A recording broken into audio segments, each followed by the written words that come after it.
أعوذ بالله من الشيطان الرجيم بسم الله الرحمن الرحيم ودت طائفة من أهل الكتاب لو يضلونكم وما يضلون إلا أنفسهم وما يشعرون يا أهل الكتاب لم تكفرون بآيات الله وأنتم تشهدون يا أهل الكتاب لم تلبسون الحق بالباطل وتكتمون الحق وأنتم تعلمون وقالت طائفة من أهل الكتاب آمنوا بالذي أنزل على الذين آمنوا وجه النهار واكفروا آخره لعلهم يرجعون ولا تؤمنوا إلا لمن تبع دينكم قل إن الهدى هدى الله أن يؤتى أحد مثل ما أوتيتم أو يحاجوكم عند ربكم قل إن الفضل بيد الله يؤتيه من يشاء والله واسع عليم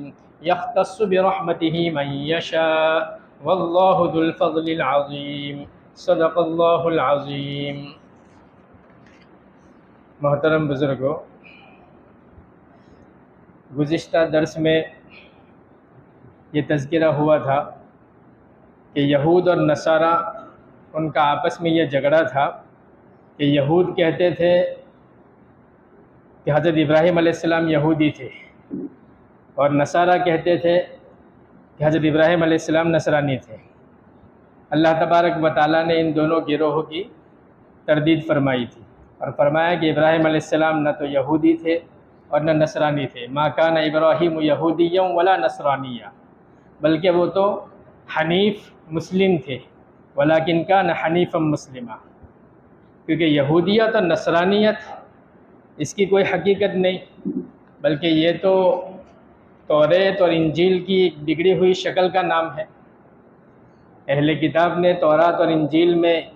کئی طرح کی تحریفیں کر کے اصل دین کو بگاڑ دیا۔ دونوں فریق یہود اور نصارہ دونوں یہ شرک میں مبتلا ہو گئے۔ تو یہودیت اور نصرانیت یہ کوئی چیز نہیں ہے۔ تو ابراہیم علیہ السلام نہ یہودی تھے نہ نصرانی تھے، اور نہ موسیٰ علیہ السلام یہودی تھے اور نہ عیسیٰ علیہ السلام عیسائی تھے۔ یہ ان کا بگڑا ہوا نام ہے۔ اور دوسری طرف مشرکین کو دیکھا جائے تو مشرکین بھی اپنا تعلق ابراہیم علیہ السلام سے جوڑنے کا دعویٰ کرتے تھے، مگر اللہ تعالیٰ نے قرآن پاک میں مختلف مقامات پر ان کے دعوے کی تردید فرمائی۔ نیز اللہ تبارک و تعالیٰ نے یہ ذکر کرنے کے بعد واضح فرما دیا کہ ابراہیم علیہ السلام کے ساتھ تم نسبت جوڑتے ہو تو نسبت جوڑنے والے تو وہ لوگ کہلائیں گے جنہوں نے ابراہیم علیہ السلام کے دور میں آپ کا اتباع کیا تھا، وہ ابراہیم علیہ السلام کے ساتھ نسبت کو جوڑ سکتے ہیں۔ اور اس دور میں فی زماننا جو خاتم النبیین صلی اللہ علیہ وسلم کا اتباع کرے وہ ابراہیم علیہ السلام سے نسبت کو جوڑ سکتا ہے۔ اور آج کی آیات کے اندر اللہ تعالیٰ نے اہل کتاب کے جو پیشوا ہے، اہل کتاب کے جو بڑے بڑے ہیں، ان کی گمراہی کا ذکر کیا ہے کہ یہ لوگ بھٹک کر اتنے دور نکل گئے ہیں کہ ان کے دل کے اندر ضلالت اتنی سخت پناہ گزی ہو گئی ہے کہ گویا یہ کفر کے امام بن گئے ہیں۔ یعنی یہ لوگ یہ کرتے تھے کہ جو شخص ایمان قبول کرتا تھا اور اسلام کے صحیح نہج پر آتا تھا تو یہ لوگ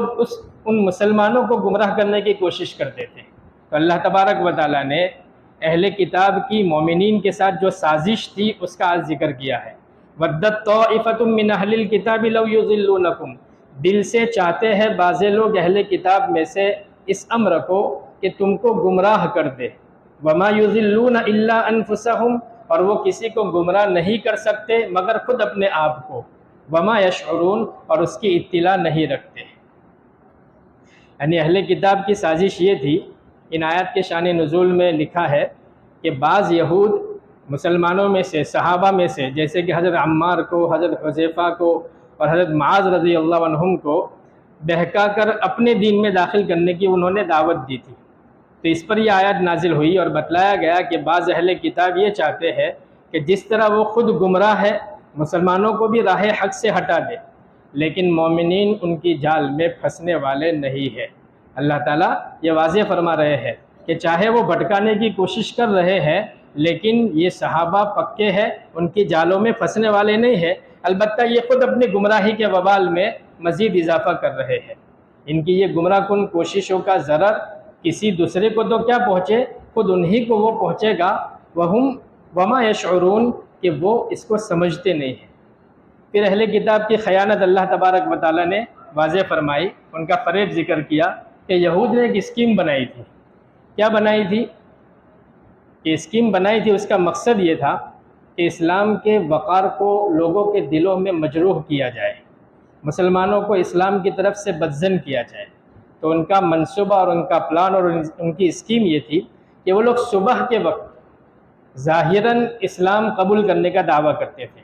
زبانی طور پر محض اسلام قبول کرنے کا وہ دعویٰ کرتے تھے، اور محمد صلی اللہ علیہ وسلم پر ہم ایمان لے آئے ہیں ایسا وہ لوگوں کے سامنے ظاہر کرتے تھے، اور شام کو وہ دین اسلام سے بیزاری کا اعلان کرتے تھے۔ اس کے ساتھ ساتھ شام کو جب وہ اسلام سے بیزاری کا اعلان کرتے تھے تو لوگوں کو یہ کہتے تھے کہ ہم نے اپنی کتابوں میں یہ دیکھا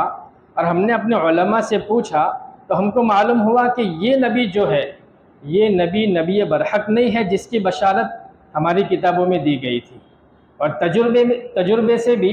حالات سے ہمیں یہ علم ہوا کہ یہ اہل حق میں سے نہیں ہے۔ جب ہمیں یہ حق نہیں لگا اور نبی برحق نہیں لگے تو ہم نے اس دین کو چھوڑ کر ہمارا پہلا اور پرانا جو دین تھا اس کو قبول کر لیا۔ یہ انہوں نے اسکیم بنائی تھی۔ اس سے ان کا مقصد یہ تھا کہ جب ہم اسلام کو چھوڑ کر اسلام کے متعلق طرح طرح کے الزامات لگائیں گے تو جو کمزور ایمان والے ہیں، ضعیف الاسلام مسلمان ہیں، ان کے دلوں کے اندر یہ خیال پیدا ہوگا کہ جب پہلی کتابوں کے اتنے بڑے عالم اسلام سے پھر رہے ہیں، اسلام سے برگشتہ ہو رہے ہیں، تو ضرور انہوں نے دین اسلام کے اندر کوئی عیب دیکھا ہوگا، کوئی نقصان دیکھا ہوگا، کوئی کمی دیکھی ہوگی۔ تو اس طرح وہ مسلمانوں میں بھی اسلام سے بیزاری پیدا کرنا چاہتے تھے، کیونکہ عرب کے جو جاہل تھے وہ اہل کتاب کو بڑا پڑھا لکھا سمجھتے تھے، اہل کتاب کے علم و فضل کا چرچا تھا۔ تو ان کی حرکت سے کچے مسلمانوں کے دل کے اندر یہ خیال پیدا ہو جائے گا کہ اگر یہ نیا دین سچا ہوتا تو یہ اتنے پڑھے لکھے اہل علم اس کو رد نہ کرتے، ایمان لانے کے بعد وہ پھر پرانے دین میں نہ چلے جاتے۔ تو اس سے ان کا مقصود اور ان کا منصوبہ یہ تھا کہ جو لوگ اسلام میں داخل ہو رہے ہیں، اسلام میں داخل ہونا بند ہو جائے، اسلام کی تبلیغ رک جائے۔ لیکن اللہ تعالیٰ عالم الغیب ہے، اللہ تعالیٰ علم غیب رکھنے والے ہیں، انہوں نے مسلمانوں پر یہودیوں کا یہ منصوبہ واضح کر دیا، منکشف کر دیا، کھول دیا، اور یہودیوں کا یہ پلان ناکام ہو گیا۔ چنانچہ اسی کا اللہ تعالیٰ کا ارشاد ہے کہ اہل کتاب کی ایک جماعت دل سے یہ تمنا رکھتی ہے کہ کسی طرح تم کو گمراہ کر دے، اور وہ کسی کو گمراہ نہیں کر رہے ہیں مگر اپنے آپ کو، لیکن وہ سمجھتے نہیں ہیں کہ اس کا وبال انہی کے سر پر آئے گا، مگر ان کا شعور اور ان کا احساس یہ نہیں ہے کہ ہم کیا کر رہے ہیں اور اس کا کیا انجام ہوگا۔ اللہ تعالیٰ نے کھول کر مسلمانوں کو بتا دیا۔ آگے اللہ تعالیٰ فرماتے ہیں کہ یا اہل الکتاب، اے اہل کتاب، لم تکفرون بآیات اللہ۔ اہل کتاب کی جو خیانت ہے، ان خیانتوں کو اللہ تعالیٰ کھول کر مسلمانوں کو بتانے کے بعد اہل کتاب کو ہی مخاطب کر رہے ہیں کہ لم تکفرون بآیات اللہ، اللہ تعالیٰ کی آیتوں کا انکار کیوں کرتے ہو، وانتم تشہدون، حالانکہ تم اقرار کرتے ہو۔ یا اہل الکتاب لم تلبسون الحق بالباطل، اے اہل کتاب کیوں مخلوط کرتے ہو حق کو باطل سے، واقعی کو غیر واقعی سے، وتکتمون الحق، اور چھپاتے ہو تم حق کو، وانتم تعلمون، حالانکہ تم جانتے ہو۔ یعنی اہل کتاب جو انہوں نے سازش کی اس پر اللہ تعالیٰ فرماتے ہیں کہ تم کیوں کفر کر رہے ہو اللہ تعالیٰ کی ان آیتوں کا کہ جو تمہارے جو نبی موسیٰ اور عیسیٰ علیہ السلام تھے ان پر تورات اور انجیل اتری تھی، اور اس کتاب کے اندر آخری نبی کی بشارت دی گئی تھی۔ تو جو آیات تورات اور انجیل میں موجود تھی اور نبوت محمدیہ پر دلالت کرتی تھی،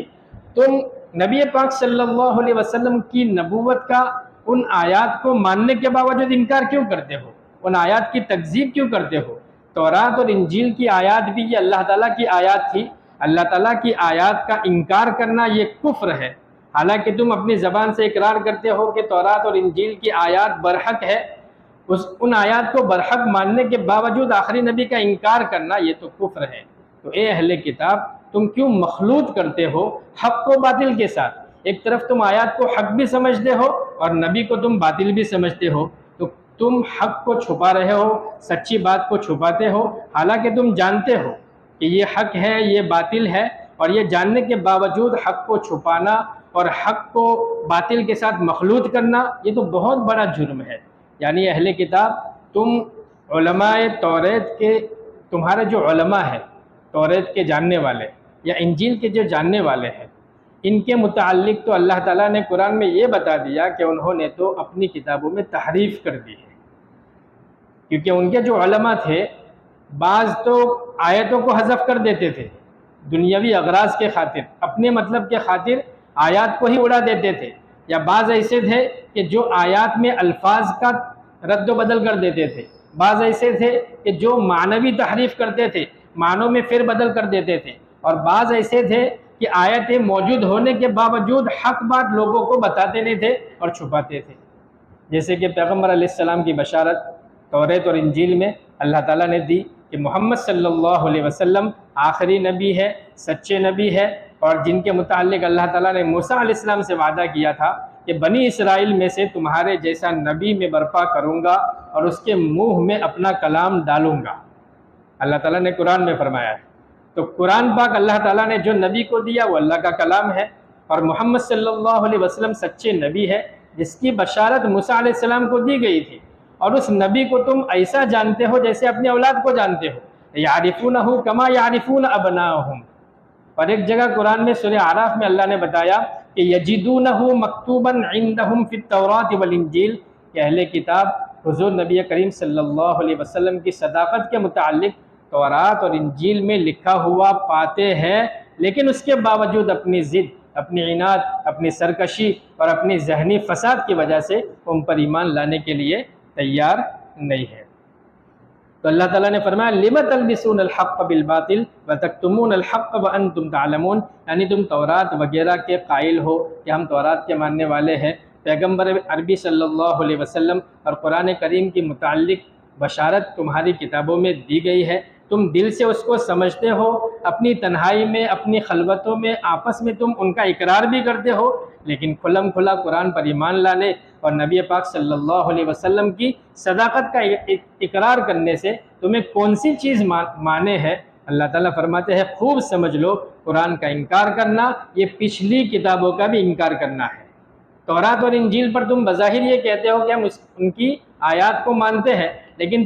قرآن کو نہ ماننا یہ تورات اور انجیل کا بھی انکار کرنا ہے، لہذا تم کفر میں مبتلا ہو گئے ہو۔ وقالت طائفۃ من اہل الکتاب آمنوا بالذی انزل علی الذین آمنوا وجہ النہار۔ تو یہود کی جو منافقانہ چال تھی اللہ تعالیٰ اس کو کھول کر بیان کر رہے ہیں، اور بعض لوگوں نے اہل کتاب سے یہ کہا کہ ایمان لے آؤ اس پر جو نازل کی گئی ہے مسلمانوں پر،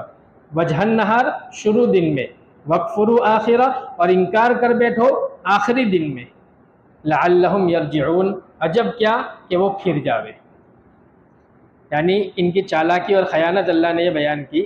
کہ کچھ آدمی صبح کے وقت بظاہر مسلمان بن جاتے تھے، دن بھر مسلمانوں کے ساتھ نماز پڑھتے تھے، اور شام کو یہ کہہ کر کہ ہم نے اپنے بڑے علماء سے پوچھا، تحقیق کی اور کتابوں میں دیکھا تو ہمیں معلوم ہوا کہ جس نبی کی بشارت دی گئی تھی وہ یہ نبی نہیں ہے، یہ نبی برحق نہیں ہے، لہذا ہم اسلام سے پھر جاتے ہیں اور ہم ہمارے پورے پرانے دن میں آ جاتے ہیں۔ تو کمزور ایمان والوں کو یہ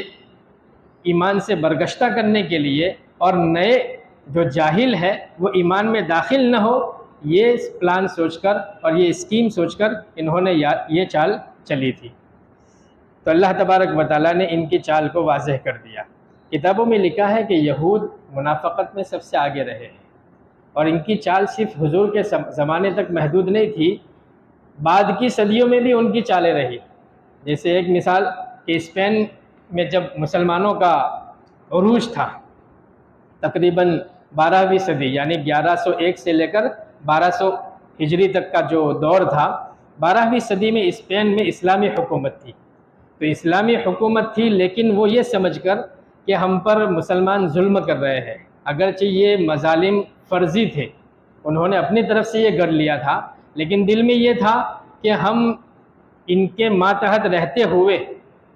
ان کا ظلم کیوں برداشت کرے، لہذا وہ اس وقت انہوں نے اپنے جو بڑے تھے، اپنے جو ربی تھے اور اپنے بڑوں کے فتوے کے مطابق اس وقت بھی اسلام انہوں نے ظاہر کیا تھا کہ ہم اسلام قبول کر رہے ہیں۔ بظاہر اپنے آپ کو مسلمان ظاہر کرتے تھے، لیکن جب ان کو حکومت اسلام سے خطرہ ختم ہو گیا تو جیسے وہ یہودیت پر تھے واپس وہ یہودیت پر آ گئے اور اسلام کے وہ منکر بن گئے۔ تو فی زماننا بھی ان کی سازشیں مشہور ہے، وہ ہمیشہ ہر دور کے اندر سازشی ذہن رکھنے والے وہ رہے ہیں، لہذا اللہ تبارک و تعالیٰ نے ان کو یہ سمجھایا کہ تم تو اہل کتاب ہو، اور جو مشرکین ہیں وہ تو ان پڑھ اور جاہل ہے۔ اہل کتاب کے تو اس وقت حضور کے دور میں بھی مدرسے تھے اور وہ پڑھے لکھے سمجھے جاتے تھے، اور مشرکین جو تھے وہ ان پڑھ تھے۔ مشرکین اگر حق کو قبول نہ کرے تو وہ تو شبہ کی وجہ سے ہو سکتا ہے، شک کی وجہ سے، لیکن تم جو اسلام کو قبول نہیں کر رہے ہو وہ تم حق کو چھپا کر جان بوجھ کر تم کذب بیانی سے کام لیتے ہو، اور مسلمانوں کو تم اسلام سے برگشتہ کرتے ہو، کیونکہ جو مشرکین تھے ان کے پاس کوئی کتاب نہیں تھی، اہل کتاب کے پاس تو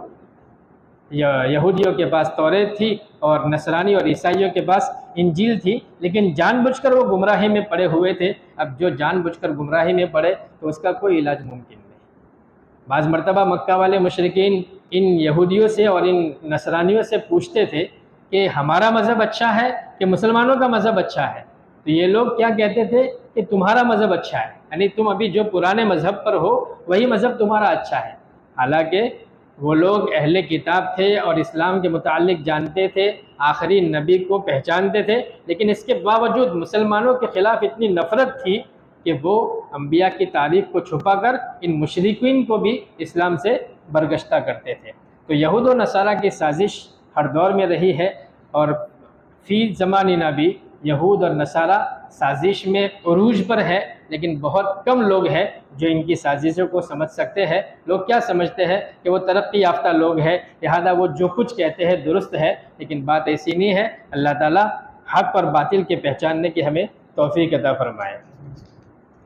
آگے اللہ تعالیٰ فرماتے ہیں وَلَا تُؤْمِنُوا إِلَّا لِمَنْ تَبِعَ دِينَكُمْ، اور کسی کے روبرو اقرار مت کرنا مگر ایسے شخص کے روبرو جو تمہارے دین کا پیرو ہو۔ قُلْ إِنَّ الْهُدَى هُدَى اللَّهِ، اے نبی آپ کہہ دیجئے کہ یقیناً ہدایت اللہ کی ہدایت ہے۔ أَن يُؤْتَى أَحَدٌ مِثْلَ مَا أُوتِيتُمْ، ایسی باتیں اس لیے کرتے ہو کہ کسی اور کو بھی ایسی چیز مل رہی ہے جیسے تم کو ملی تھی۔ أَوْ يُحَاجُّوكُمْ عِنْدَ رَبِّكُمْ، اور لوگ تم پر غالب آ جاوے تمہارے رب کے نزدیک۔ یعنی یہودی آپس میں ایک دوسرے کو نصیحت کرتے تھے کہ مسلمانوں کے سامنے جا کر نفاق سے اپنے آپ کو مسلمان ظاہر کرو، اور انہیں یہ برابر ملحوظ رہے کہ ہم سچے مسلمان بن گئے ہیں، لیکن اندر سے نفاق رکھو۔ بدستور تم یہودی رہو لیکن ظاہراً صرف مسلمان کے سامنے جا کر اسلام کا اظہار کرو۔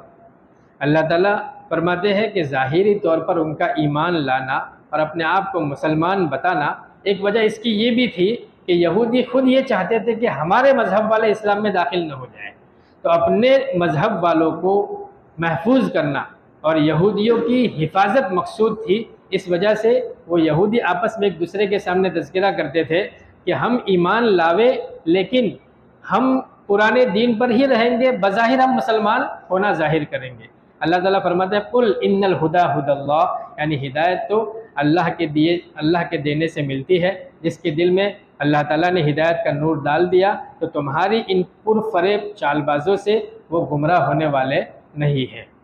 أَن يُؤْتَى أَحَدٌ مِثْلُكُمْ، کہ یہ مکاریہ اور یہ تدبیریں صرف حسد اور جلن کی وجہ سے ہے۔ تم اسلام کا لوگوں کے سامنے ڈھونگ کرتے ہو اور پھر اپنے دھرم میں چلے جاتے ہو، یہ صرف تم حسد اور جلن کی وجہ سے کرتے ہو، حالانکہ تم حق جانتے ہو کہ اللہ تبارک و تعالیٰ نے شریعت اور نبوت آخری نبی کے لیے مقرر کر دی تھی۔ جیسے موسیٰ علیہ السلام کو نبوت اور شریعت دی گئی، آخری نبی کو بھی دی گئی ہے، لیکن آخری نبی کی شریعت اب دوسرے تمام دینوں پر غالب آ گئی، اور آخری نبی تمام انبیاء کے سردار ہے، تو ان کے دل کے اندر یہ خیال ہوا کہ یہ غالب ہو کر ہمارے نبی سے کیوں آگے چلے گئے؟ کیونکہ ہمیشہ یہود یہ خیال کرتے تھے کہ دنیا میں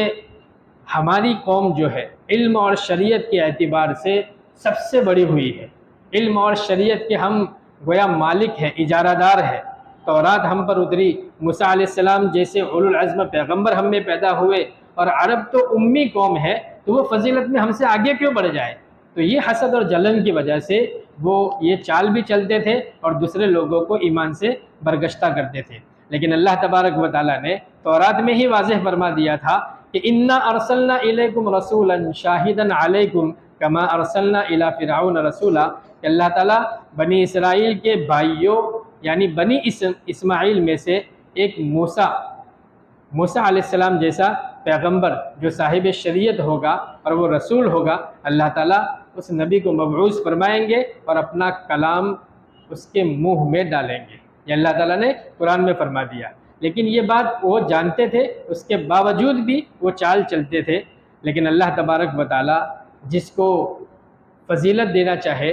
جس کو اللہ تبارک و تعالیٰ اوپر لانا چاہے، تو اس کو کوئی نیچا دکھا نہیں سکتا۔ چنانچہ بنی اسماعیل کو یہ دولت ملی، اور وہ علم اور فضل اور دلیل اور مذہبی اعتبار سے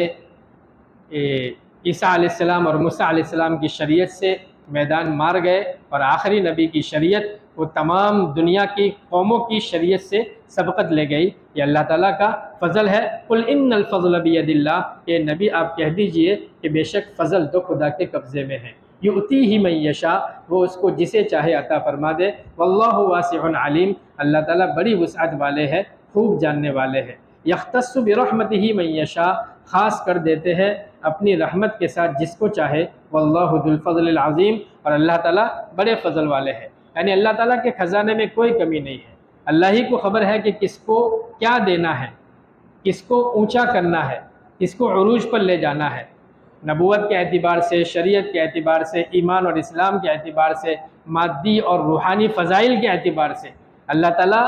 تقسیم اپنے ہاتھ میں رکھتے ہیں، کس کو دینا ہے، جس وقت اللہ تعالیٰ جس کے لیے مناسب سمجھے اللہ تعالیٰ عطا فرما دیتے ہیں۔ اللہ اعلم حیث یجعل رسالتہ، لہذا اللہ تبارک و تعالیٰ نے یہ فضیلت آخری نبی محمد صلی اللہ علیہ وسلم کو عطا فرمائی۔ واللہ واسع علیم، کہ اللہ تعالیٰ بڑی وسعت والا ہے، اس کے کارخانے میں اس کی عطا میں کوئی کمی نہیں ہے۔ پھر یہ کیوں تم نے سوچ لیا اور یہ کیوں فرض کر لیا کہ فلاں نسل یا فلاں قوم ہمیشہ نبوت سے محروم رہے گی؟ عربوں کے لیے تم نے اپنے ذہن کے اندر یہ جو بات بٹھا دی ہے، وہ جاننے کے باوجود ہٹ درمی کی وجہ سے تم نے یہ بات بٹھائی ہے۔ یختص برحمتہ من یشاء واللہ ذو الفضل العظیم، کہ اللہ تعالیٰ جس کے لیے فضیلت کو خاص کرے وہ اللہ تعالیٰ کے علم میں ہے، اللہ بڑا علم والا ہے، وہ اپنے علم کامل کے مطابق جس کی جیسی استعداد دیکھتا ہے اللہ تعالیٰ وہ نعمت عطا فرما دیتے ہیں۔ اللہ تعالیٰ بڑا ہی فضل والا ہے، اس کے یہاں بخل نہیں، کمی نہیں، اس کا تو کوئی تذکرہ ہی نہیں ہے۔ اللہ تبارک و تعالیٰ ہمیں یہود اور منافقین کی چالوں سے محفوظ فرمائے، اور اللہ تعالیٰ نے جو ہمیں اسلام کی دولت عطا فرمائی ہے موت تک اس پر ہمیں قائم رکھے اور اپنی محبت میں عطا فرمائے۔ آمین یا رب العالمین، وآخر الدعوانا الحمدللہ۔